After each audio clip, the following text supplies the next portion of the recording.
एक छोटे से शहर में आदित्य नाम का एक युवक रहता था। वह पढ़ाई में ठीक ठाक था, लेकिन उसमें एक बहुत बड़ी कमी थी। वह हर जरूरी काम को टालता रहता था।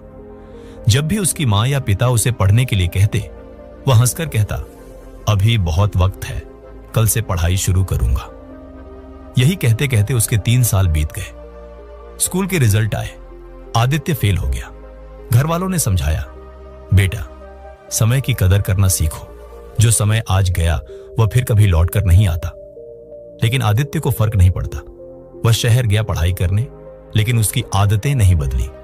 दिन भर मोबाइल पर रील्स देखना, दोस्तों के साथ मस्ती करना, हर काम को टालना, यही उसकी दिनचर्या बन चुकी थी। आदित्य के शहर में एक बुजुर्ग व्यक्ति रहते थे, शांत स्वभाव के, गहराई से सोचने वाले और जीवन के अनुभवों से भरपूर। लोग उन्हें ज्ञान बाबा कहते थे। एक दिन आदित्य ने तय किया, मुझे उनसे मिलना चाहिए, शायद मेरी जिंदगी बदल सके। वह बाबा के पास गया। बाबा पेड़ के नीचे आंखें बंद किए ध्यान में लीन थे। आदित्य ने सिर झुकाया और कहा, बाबा मैं हर जगह पीछे रह जाता हूं, मेरे दोस्त मुझसे आगे निकल जाते हैं, मैं हार गया हूं, कृपया मेरी मदद करें। बाबा ने आंखें खोली, मुस्कुराए और बोले, बेटा तुम्हारी समस्या यह नहीं कि तुम काबिल नहीं हो, समस्या यह है कि तुम समय की कीमत नहीं समझते। चलो मैं तुम्हें एक कहानी सुनाता हूं। बहुत समय पहले एक राजा था जो प्रजापालक और न्यायप्रिय था। एक दिन वह जंगल में एक गरीब आदमी से मिला। मैले कपड़े, थका चेहरा, निराशा से भरा जीवन। राजा ने पूछा, क्या तुम कुछ करना नहीं चाहते? गरीब व्यक्ति बोला, कोशिश की लेकिन कोई साथ नहीं देता, लगता है मेरी किस्मत ही खराब है। राजा मुस्कुराया और बोला, आज मैं तुम्हें एक मौका देता हूं। आज सूर्यास्त से पहले अगर तुम मेरे महल में आ जाओ और जितना सोना ले जा सको वह सब तुम्हारा होगा। वह आदमी बहुत खुश हुआ, दौड़ता हुआ घर गया, पत्नी को बताया। वह भी खुश हो गई और बोली, जल्दी जाओ कहीं देर ना हो जाए।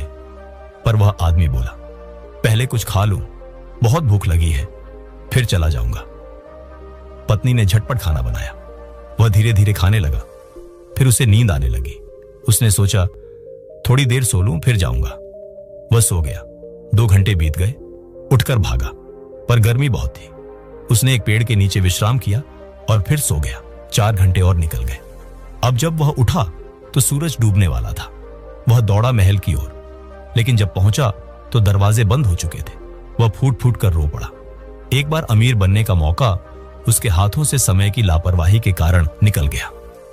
बाबा ने कहानी खत्म की और शांत स्वर में कहा, समय का मूल्य समझो बेटा, वरना एक दिन पछतावा ही बचेगा। आदित्य को जैसे बिजली का झटका लगा। वह एकदम चुप हो गया। आंखों से आंसू बहने लगे। उसने बाबा के चरणों में झुककर धन्यवाद कहा और संकल्प लिया, अब एक पल भी बर्बाद नहीं करूंगा। उस दिन के बाद आदित्य की जिंदगी बदल गई। उसने रील्स देखना बंद कर दिया, काम टालना छोड़ दिया और एक टाइम टेबल बनाया। सुबह 5 बजे उठता, 4 से 5 घंटे पढ़ाई करता, रात में रिवीजन करता। दोस्तों की बजाय किताबें उसकी दोस्त बन गई। कुछ ही महीनों में उसका आत्मविश्वास बढ़ा, पढ़ाई में निखार आया और वही आदित्य जो सबसे पीछे था अब क्लास का टॉपर बन गया। अगर आपको ये प्रेरणादायक कहानी पसंद आई हो तो इसे अभी लाइक करें और अपने दोस्तों के साथ शेयर करें ताकि वे भी समय का मूल्य समझ सकें। और अगर आप ऐसी ही जिंदगी बदलने वाली कहानियां और रियल मोटिवेशन रोज सुनना चाहते हैं तो अभी हमारे चैनल को सब्सक्राइब करें और बेल आइकॉन जरूर दबाएं ताकि हमारी अगली कहानी आप तक सबसे पहले पहुंचे।